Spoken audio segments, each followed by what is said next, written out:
If you've ever said to yourself, I can't replace myself, nobody else can do it like me. And this is something a lot of people say, whether it's a CEO that's trying to create a passive business and they need to get out of the day-to-day, a manager trying to grow their team, or if you honestly just feel incredibly overwhelmed and you haven't been able to figure out how to replace yourself. Then listen up, because I'm gonna break down how I used to feel when I used to think that I couldn't replace myself, and how I've gotten over that and get people to not just run a business on my behalf, but grow it. I thought that I was like a unicorn. Nobody could replace me, nobody could do it like me. I used to have all the same thoughts and beliefs that a lot of people that are first-time business owners tend to have. I am able to be replaced. It just doesn't look like what a lot of people think it actually looks like. The first thing I wanna tackle is that belief that you can't replace yourself. Because what happens, a lot of times people believe, I can't replace myself. That's a belief that they have, or let's call it an assumption, because a belief is just an untested assumption. You don't try to replace yourself because you don't believe you can.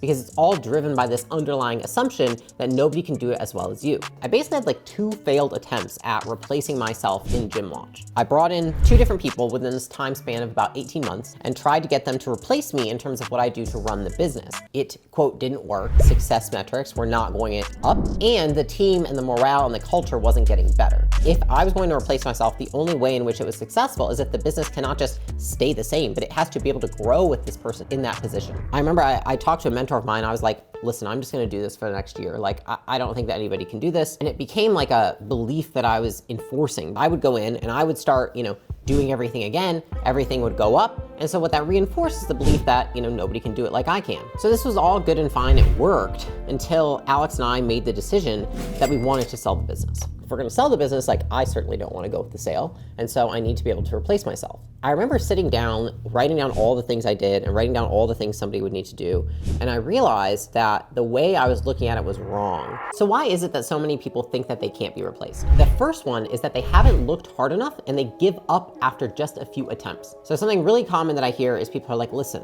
I get that you think I need a director of marketing, but I hired a guy, didn't work. And I'm like, oh, wow, you hired a guy and it didn't work one time. Like, must be the entire system's broken. Must be that building a business doesn't work. You hear the women who are like, all guys suck. Like, just can't find a man, like can't find a good guy. And I'm like, how many dates have you gone on in the last year?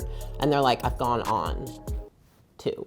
I'm like, I literally can't even contain myself. I'm like, this is so ridiculous. And that's what most people do, is they assume because they hire one person, because they try one time, they're like, oh, well, that didn't work. That was painful. I'm not going to do it again. Is this fun? No, it's not fun. It's not fun being new to business and being new to delegation and being new to hiring people. But the reality is that sometimes, especially with hard roles, you're gonna have to try more than once when you're an unexperienced business owner. The second is that when they do get a person in there, they expect them to be a 1-for-1 fit. They expect them to be 100% fit, perfect, and to not need to train them. People bring someone in, and then they're like, great, like you have all the skills, your experience, like that's why I paid so much money for you, like now go do the thing, I shouldn't have to do any of this. And then what happens is that they don't onboard them well, they don't train them well, and then the moment that that person messes up, they're like, see, I can't outsource this, I can't get anybody to do what I do, look, they just fucked that up.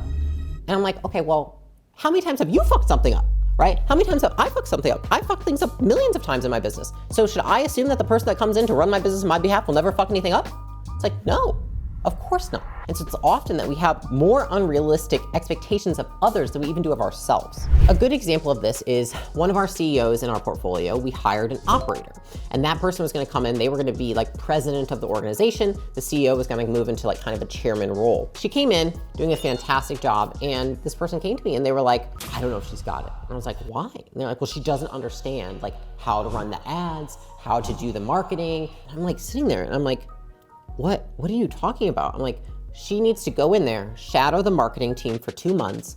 And also, she's not the one that's gonna be doing it. So she needs to have a strong team underneath of her that can do this on her behalf. She needs to know enough to know if they're doing their job, but she shouldn't know like what button to click here and there. And I remember in that moment, he was like, oh, really? We can't expect people to be perfect when we are not perfect. The third mistake people make is they try to find one person to replace everything they do. And I realized this, I wanna say years ago when we were building Gym Launch. I was trying to relieve Alex of some of the marketing duties and the product duties, because that was where he was the most involved. Like I would hire somebody to help with marketing and hire someone to help with product. And then like, it would just be like this string that I was pulling. It's like, wait, shit, another one and another one and another one. His output was so high, it's very hard to find somebody else that does that. And if you could find that person, what are they doing? They're probably running their own business. What I realized that a lot of times, the reason that someone can't find somebody is because they're saying, I'm a unicorn, I need to go find a unicorn to replace me. Whereas it might be, I'm a unicorn and I need to find 4 very competent people to replace me. Like, to replace me, for example, I need multiple executives to replace me. And so if you're a founder, you're a CEO, you're running your business, like, it might be 5 people that you need to replace you.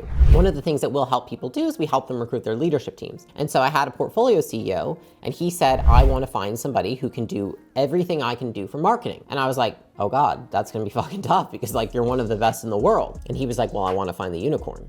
And I was like, it's gonna be tough. Does that person exist? I'm sure they exist. Does that person exist and want to work for you? If you're a smaller business and you're just getting started and growing and you don't have a track record, do you know how hard it is to find that person and get them to actually work for you? Attracting talent in my first business versus acquisition.com, immensely different experience. Now finding talent is like incredibly easy for us, but it's because we have a track record, we have a reputation, we have a brand. And so if you're not at that point in your career, you have to understand that it is probably going to be faster, easier, and more effective to just find 4 people that are good at their role rather than find one person who is like extraordinary at the thing. The 4th reason that most people are unable to replace themselves is simply lack of patience. They are not patient with the fact that it could take months or years to get somebody up to speed. People bring someone in, they expect them to be able to do everything day 1. But in reality, like if you're a high level executive, you've been running your business, you want to transfer the skill set and transfer the knowledge you have to that person, it could take up to 6 months to get them like really going. And as somebody who's had people work for me for 6+ years, it gets better and better every year. You have to be patient with them. You have to bear the cost of their mistakes, understand they're not going to be perfect, and you've got to be in it for the long haul. And if you invest in them like you're in it for the long haul, they will stay with you like they're in it for the long haul.